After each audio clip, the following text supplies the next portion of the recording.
பேனாக்கள் பேரவை சார்பில் சென்னை கோட்டூர்புரத்தில் உள்ள அண்ணா நூற்றாண்டு நூலகத்தில் நூல் வெளியீட்டு விழா நடைபெற்றது. இதில் பத்திரிகை துறையில் பொன்விழா காணும் பத்திரிகையாளர் நூருல்லாவுக்கு மாலை அணிவித்து கௌரவிக்கப்பட்டது. இதில் பல்வேறு எழுத்தாளர்கள் கலந்து கொண்டு நூருல்லா குறித்த தங்கள் எண்ணங்களை பகிர்ந்து கொண்டனர். 33 ஆண்டுகள் வரை தினமலர் பத்திரிகையில் பணியாற்றிய அவர் கவிஞர், மேடை பேச்சாளர், கட்டுரையாளர் என பன்முக திறமைகளை கொண்டவர். தமிழ்நாடு சட்டசபை செய்தியாளர் உள்ளிட்ட பல பொறுப்புகளை ஏற்று திறம்பட செயலாற்றிய நூருல்லா தமிழ்நாடு அரசு, டெல்லி அரசு மற்றும் பொது நிறுவனங்களிடமிருந்து வாழ்நாள் சாதனையாளர் விருதுகளை பெற்றுள்ளது குறிப்பிடத்தக்கது. எழுத்தாளர்கள் எல்லாம் சமூக நல சிந்தனையின் பக்கம் கொண்டு போக வேண்டிய கட்டாய கடமை எழுத்துத்துறையில் இருக்கிற முக்கியமான சிலருக்கு உண்டு.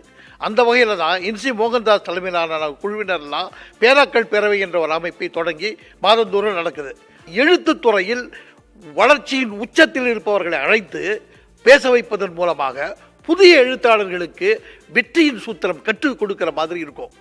ஒவ்வொரு பேனாக்கள் பேரவையின் நிகழ்ச்சியிலையும் ஒவ்வொரு எழுத்தாளருடைய நூல்களை வெளியிட்டு அவர்களுடைய செலவை குறைத்து சிந்தனை பெருக்கக்கூடிய வேலையை தொடர்ந்து செஞ்சுக்கிட்டே இருக்கோம்.